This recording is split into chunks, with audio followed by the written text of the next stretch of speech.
Not long ago, distinguished science presenter Dr. Michio Kaku put a video online explaining why he thinks that cryonics is bogus.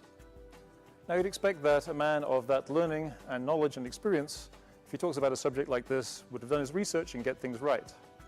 Unfortunately, just about every single point in that video was incorrect. First of all, let's start with the title. It's not cryogenics, it's cryonics. Cryogenics is a much broader term to do with the engineering of low temperatures.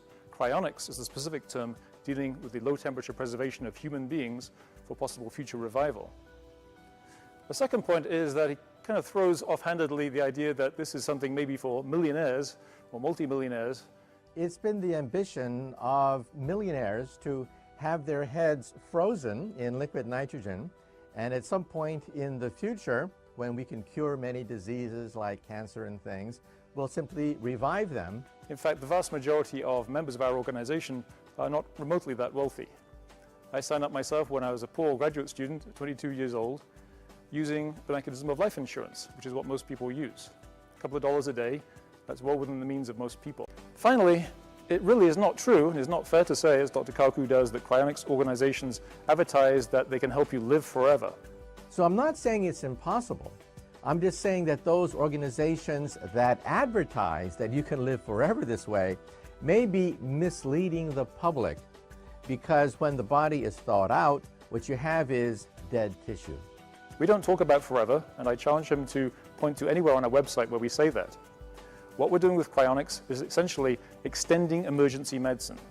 We're picking up at the point where today's doctors throw up their hands and say, look, I've tried everything. I've shocked the heart, I've done defibrillation, I've administered various drugs, I've done CPR, and this person, maybe I could bring them back temporarily, but they're pretty much gone, so we'll call them dead. We're stepping in at that point and saying, hold on, let's stop things getting worse by storing this patient at very low temperatures where biological activity halts, wait decades if necessary, and let the far more advanced technology of the future have a chance at fixing their problem and reviving them. So it's really just an extension of emergency medicine. Dr. Kaku, after listening to the points I've made, I hope you'll reconsider your position and withdraw your position that cryonics is bogus. If you still disagree, or you're not quite sure and would like to discuss this further, let me extend this offer. We will fly you here to Scottsdale, Arizona, show you around the Alcor Life Extension Foundation, show you all the details of what we do, and if you like, we can sit down, have a debate or a discussion on camera. Are you up for it?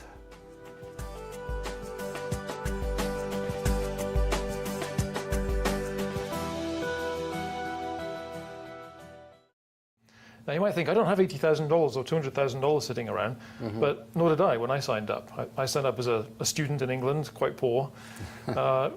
Almost everybody, the vast majority of our members pay through life insurance. They just make Alcor the beneficiary, and you just pay the standard monthly fee for life insurance. So for the vast majority of people, it's actually quite affordable. If you can afford to go out to Starbucks every couple of days for a cup of their coffee, you can afford cryonics. So let me get this straight. If you're a family of, say, a husband and a wife, the wife or the second person who signs up for your services will get a 50% discount? That's right, and the children too. And the children too. And what about the pets, and how do they fit in the whole picture? We do cryopreserve pets, but only for members. We don't accept pets for non-members. Dr. Kaku repeats the old canard that we hear all the time about cryonics, that it can't possibly work because ice will form inside the cells, expand, and rupture the cells. Well, the devil is in the details. First of all, if you suddenly freeze the human body, the problem is that ice crystals begin to form inside the cells. As the ice crystals expand, they rupture the cells. So in other words, freezing the human body seems to work only superficially.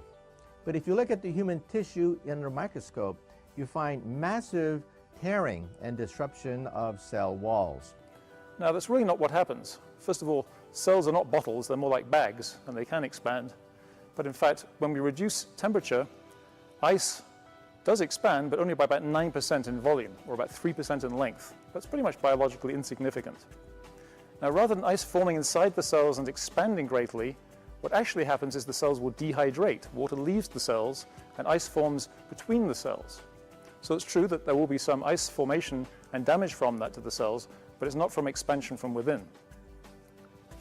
If it was really as simple as that, though, if that was something that destroyed the chance of any kind of biological viability, then we wouldn't be able to do a number of things that we do in fact do already today. There are quite a few tissues that we quite commonly freeze and thaw and use successfully, such as heart valves, major blood vessels, human skin, sperm, and embryos. All those things are frozen and thawed and have not been destroyed. Cryonics and transhumanism just go together very naturally, but cryonics is not attached to a transhumanist philosophy at all. You don't have to be a transhumanist, you just have to be someone who enjoys life and wants more life. To me, cryonics is really just an extension of critical care medicine. Mm-hmm. It's coming along at the point where today's doctors throw up their hands and say, you know what, there's nothing more I can do for you. You know, maybe I could revive you for a few minutes or a few seconds or even a few days, but you're just going to, conk out again, so we're going to let you go. Whereas 50 years ago, people who keeled over and stopped breathing, the heart stopped beating, there's nothing at all they could do for them. They were just going to lean over and say, he's dead, and that's it. Today, we routinely bring those people back to life. But 50 years from now, the standards will change again, and people who today we call dead won't seem dead because they'll know how to reverse a lot more damage, have a lot more advanced technology. So what we're doing is we're pointing out that what you call dead is not a sharp line. It changes over time, depending on your level of technology and expertise. Our job is to stop you getting worse. Just preserve you, stop things getting worse, and let the future have a shot at bringing you back. So all that requires, it doesn't require that you be a transhumanist and want to become superhuman in your cognition and or emotions or have an uploaded body or something. It just means that you don't want to die, you enjoy living.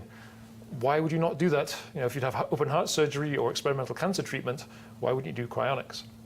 However, it's kind of natural for a transhumanist, if you're really committed ideologically to living longer and defying death and saying, there's no good reason to accept nature's limit on our lifespan. Since we don't have life extension right now, there's no proven method to radically extending lifespan, cryonics is your last option. It's basically the only possible chance that you could be brought back. And we don't know if it's going to work for sure. Our paperwork is full of disclaimers and things we don't know and things that might happen, but it's really the only option you have once your body gives out. And we do have some reasons to think it's actually workable.